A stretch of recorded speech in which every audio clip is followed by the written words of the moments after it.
Welcome to the Missouri River Regional Library Show. My name is Renne Struemph, and I am the library's Public Information Coordinator. I have two guests here with me today. First, we are joined by Helen Rigdon, who is our Library Director, and then later we'll have Eric Lyons, one of our children's programmers, joining us. First, we have Helen here. And Helen, can you just tell us a little bit about what you do at the library? Well, Renne, I'm the director, and I have been with Missouri River Regional Library about almost 3 years. It'll be 3 years in January. And basically, I oversee all the main operations of the library. I'm responsible for the staff. I answer to the 11-person board that the library has. We create the budget. We oversee, all the selections and the staff that does the work. So that's the main job, probably is the budget, trying to figure that out and make it stretch as far as we can. Okay. Missouri River Regional Library adopted a mission statement this year, and the mission statement states that they want to promote development of the community by providing access to a diverse selection of resources and programs to address the educational, professional, and recreational needs of the residents of Cole and Osage counties. Can you tell me a little bit of how Missouri River Regional Library exemplifies that mission statement? Yes. What we do is, if you've noticed in the last year and a half, we've really increased our diversity in our programming, especially for the adults. We've had programs that range from, they brought in the culinary expert from the University of Missouri, and he did it was a very popular program on knives. We've we just recently had a program about the history of the Carnegie Library buildings in Missouri, extremely popular. So we've tried to branch out and have something for everyone, because we do have a diverse community and everybody has their own particular interests. Like over at the Osage County branch, they had a program about getting ready for hunting season. Then of course with all our different children's, we have teen programming for teens, and we've just recently started a series of programs for teens, which is kind of an age group between the younger children and the teens. And they think they're too old to go with the younger ones, but not old enough to be thrown in with the teen segment. So we've started doing some programming for them to keep them interested in the library and keep them coming back. So we try to have something for everyone, between all the different programming. But then also that goes to our collection development as far as our resources. We try to, have a broad range of different materials for everybody's reading interests, which, covers a lot. And then, of course, another diverse, item you could say for our resources is the different formats we have to get. We have books in large print. We have audio books. We have e-books, which we are expanding our collection of those. And then, we also have then I don't want to say old-fashioned books, but the paper books. So, we have a large, vast array of services. And if people haven't been in the library lately, they'd be surprised to come in and see everything that we have, because, of course, we still have periodicals, we have newspapers, we have microfilm, and then we have a lot of electronic resources as far as databases, like Mitchell's auto manuals, which are online and available to patrons. Okay, so you kind of touched a little bit on what has changed in the library in the past year. Can you tell me about some other changes that have happened at the library in 2013? Sure. We have been fortunate, and we just are starting that this month. Our ebook collection is through a consortium in the state of Missouri, and we've had some issues with patrons being frustrated about the long hold list. So now they have a program called Advantage that we can go in and subscribe to certain popular best-selling ebooks, and they're available only for our patrons. And so hopefully that will reduce some of the wait time that patrons have for books. So we're kind of excited to get that going. That's starting just right now. We've also got our digital signage up and running completely this year. We kind of had part of it last year. This is inside the library, but the one that is on the outside You can see it from the outside of the main library. It would tell when the library's closed and events that are going on that day. We also have done some personnel shifts and some things like that. You came on board. That was a big change for us this year, and it's been a good one. So, but we've got a lot of exciting things coming up starting in January too. Okay, so can you tell us a little bit about what you see for the future for the library? Yeah, I can. We just adopted in July a new strategic plan for the library, and the focus of it is going to be on enhancing the patrons' usage of the library. And one of the areas is enhance our e-collections. So starting January 1st, we are going to have access to a digital magazine collection called Zenio.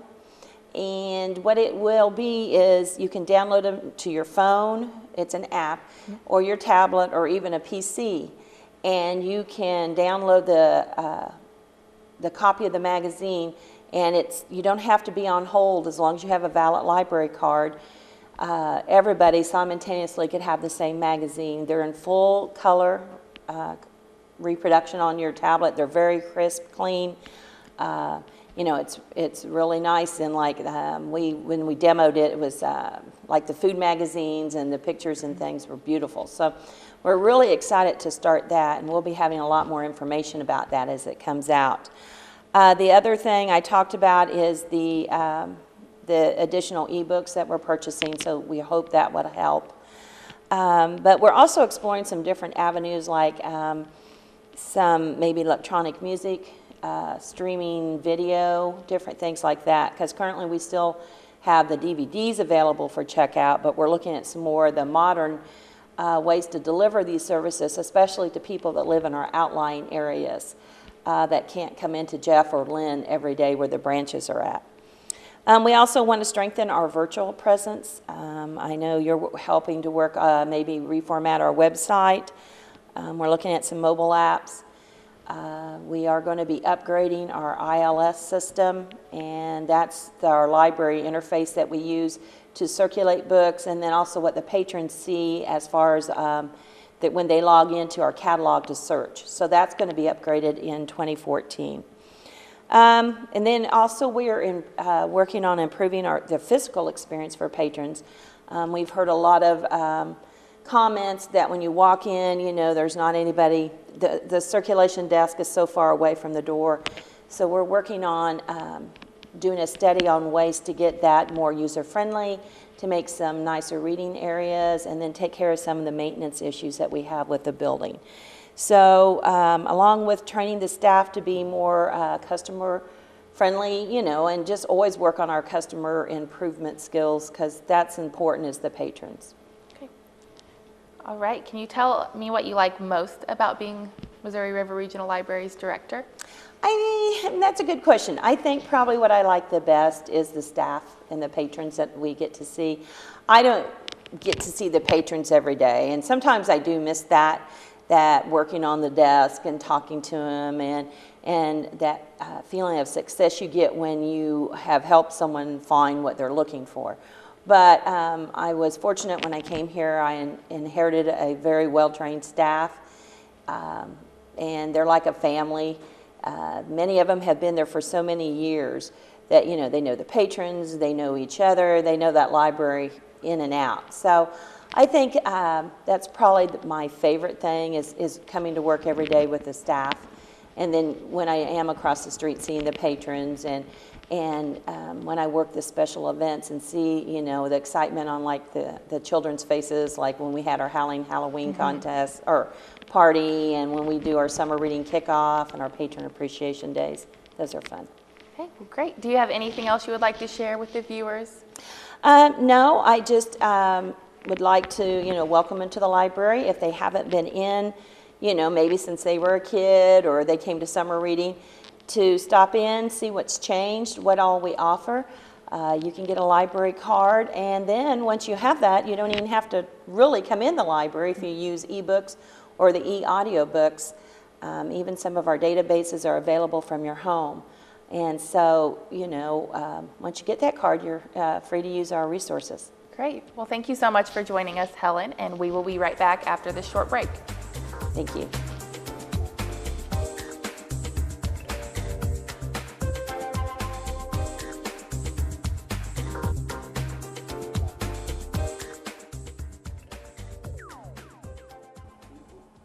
Hi, I'm Felicia Petkin, and this is Carol Davison with ABEL, which is the Adult Basic Literacy Education Program. ABEL is a free program for adults with limited reading skills. Through its program, ABEL works to eliminate illiteracy in mid-Missouri, which we think will ultimately improve the socioeconomic level of the area with the help of volunteer tutors. ABEL charges no fees for any of its services or supplies for the students. Each student has their own tutor. Tutors teach one-on-one in a comfortable, private environment arranged to meet both the schedule of the student and the tutor. ABEL offices and tutor rooms are located in the Miller Performing Arts Center in downtown Jefferson City. Find us online at abellearningcenter.com and like us on Facebook. ABEL changes lives every day with the help of the United Way. ABEL has been a United Way partner since 1989.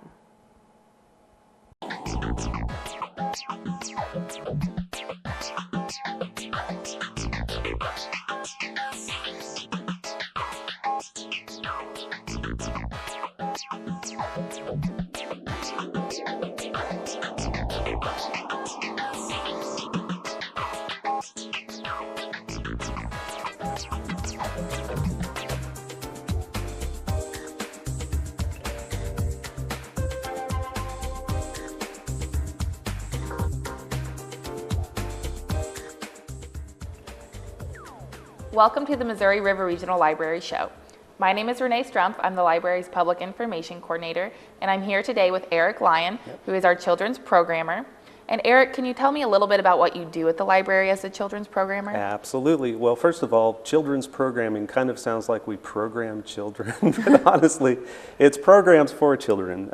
In my case, I'm the lead of a two-person team, and we are responsible for all events at the library and outside the library for kids up to age 12, and also families. So we have all kinds of family events as well.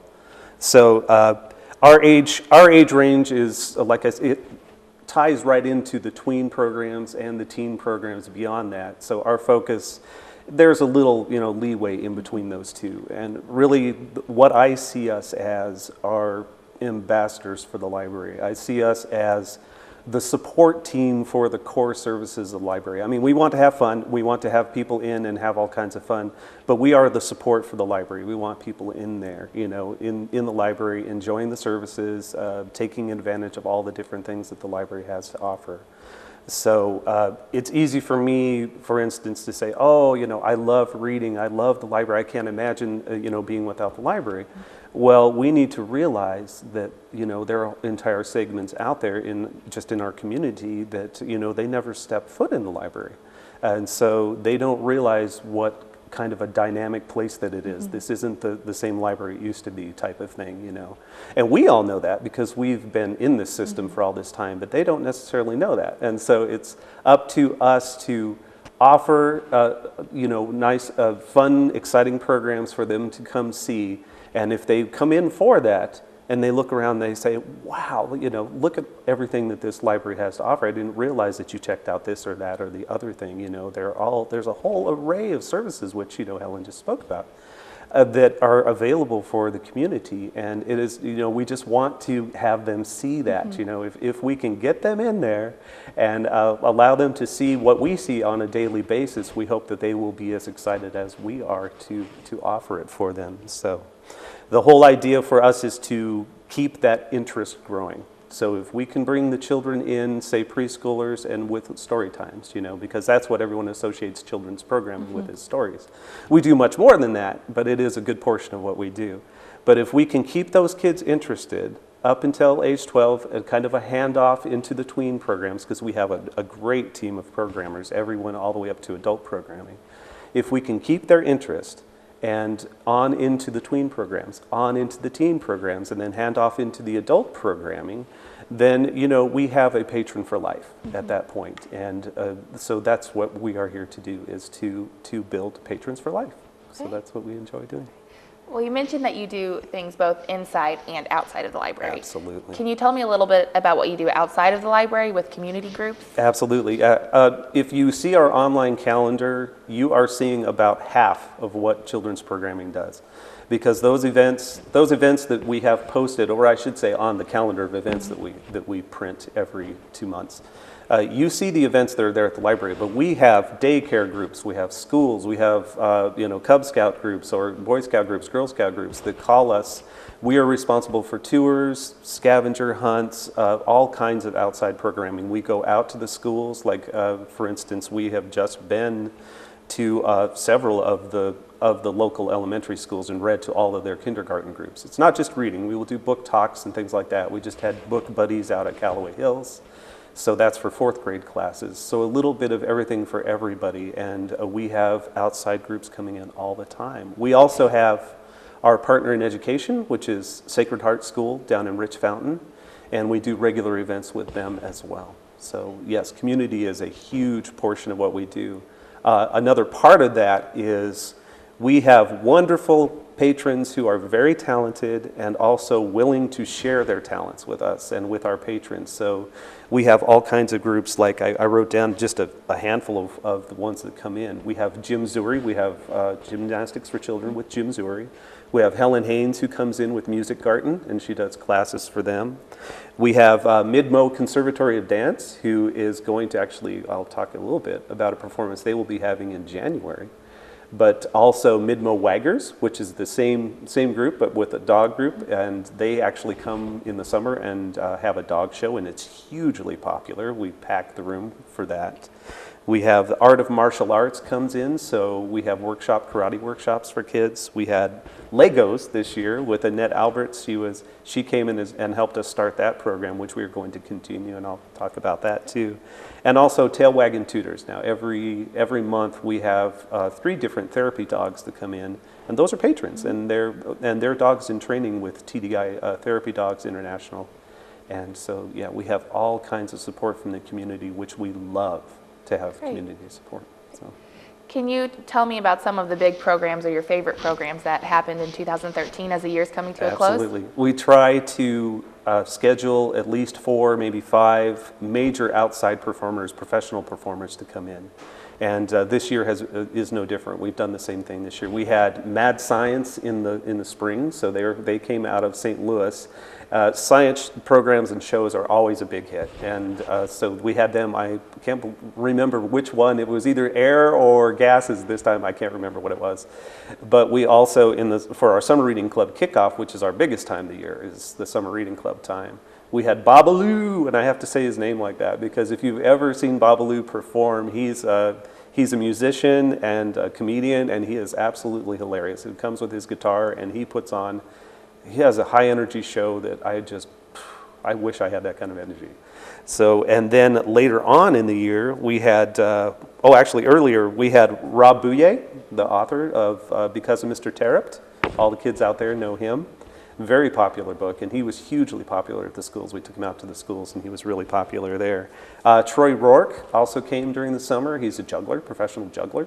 And again, we always seem to pack the room when we have outside performers. And finally, we had Anthony Clark and Larry Brown, who were just here telling scary stories for the kids at the schools, both at the school and at the library. So Very cool. All kinds of awesome programs. Beyond that, we had summer reading club Mondays and Wednesdays all during the summer. We had different themes for the whole summertime that went along with our theme for summer reading club. Big program, always lots of people there for that. And Lego parties. Now Legos are something that I wanted to introduce for a long time. And this year we finally were able to do so. And so I don't know how many times we did it this year, but we had over 300 people total so far that have come to our Lego parties. And what those are is just an hour and a half of free building time with all of these Lego bricks, specialty bricks, people, everything you can imagine. We have just available, and they can come, kids come and they build things, and we put them out on tables and take pictures of them. It's wonderful. Wow. So, all kinds of stuff. So we've talked about a little bit what you have been doing. Can you tell us what children can look forward to as far as programs go that are coming up? Absolutely. We have lap times are back for those with young children. For those 2 and under, we have a lap time that Parents, the child and their caregiver can come in. These are almost always on the first Friday of the month at 10:30 in the morning. You come, it's an interactive time with you and your child that we lead, and so we have those going on. We have continuing of the Lego block parties. We are going to, starting in January, we're going to hold those once a month on the first Monday of the month, starting at 6:30. From 6:30 to 8 in the evening, we will have these Lego block parties, so we'll have those. Family movie nights coming up, always on the third Friday of the month, we have our movies. This December 20th will be this month's, and that's Monsters University. Next month in January is on the 17th, and we'll be showing The Croods for that one. We have programs going all through the winter break, so when you're off school, kids, you can come in and enjoy winter break at the library. We will be having a double feature day on December 26th, that's a Thursday. We are going to show WALL-E at noon, and Star Wars Episode 4, the one that started it all, A New Hope. We will start that at 2:30 in the afternoon. You're welcome to come in costume. If you have a Star Wars costume, we would love to see them come in for that. The following day, on the 27th from 1 to 2, we have a yearly tradition of New Year's hats and blowers that we make every single year, and it's always very popular. And then the following Monday, we have a family game day. I believe it starts at 1 on that following Monday, where you can come in and play card games, board games, some of those things that you're happy to play with your family. So. Great. Let's see here. New things in January. We have a pajama party that we're going to have in January. I really want to use next year to try out new ideas. We will have some of the classic things that we always do, but I am always looking for new ideas. So we will be having a pajama party, which will be for families. Everybody come in, pajamas. You can play games that you would at sleepovers, things of that sort. And also in January, we will be having the Magic Toy Shop Ballet coming. This will be the Mid-Mo Conservatory of Dance, again, the patrons that are helping support us. And they will be putting this, it was first performed, I think, back in 1919, and this is a version for kids, really, essentially is what it is. And I wrote down just how many. They will have 22 dancers from age 4 up that will be in this production, so it'll be something else. And that'll be on Saturday, January 25th, starting at 1. Wow. So, yeah, All right. a little bit of everything. Do you have anything else you'd like to share with our viewers before we close today? Yes, I would. We have a Kids Fun email. So every 2 weeks, I send out an email of all the upcoming events that are happening in the next, the 2 weeks. And that's Kids Fun, KIDSFUN, @MRRL.org. And you could just send a message to say, hey, sign me up for the Kids Fun email. I'd love to be, part of that. Okay. And also, if any outside groups would like some sort of program or would just like to chat with me about something we could do for you, and we would love that. And just give me a call, 634-2464, extension 229, and you may speak with me. All right. Well, thank you so much for joining us today, You're welcome. Eric. And if you would like more information on our programs, as Eric mentioned, you can sign up for his email. You can also visit the library at 214 Adams Street. We have programming guides available there for adults, teens, and our children's departments. We also have, obviously, our huge collection of books and DVDs available there. You can also visit us at www.mrrl.org, and our programming calendars and our online library calendar are available there. And also, a lot of our resources are available online. You can also like us on Facebook to see what's going on at the library. So thank you for joining us today, and we will see you next time.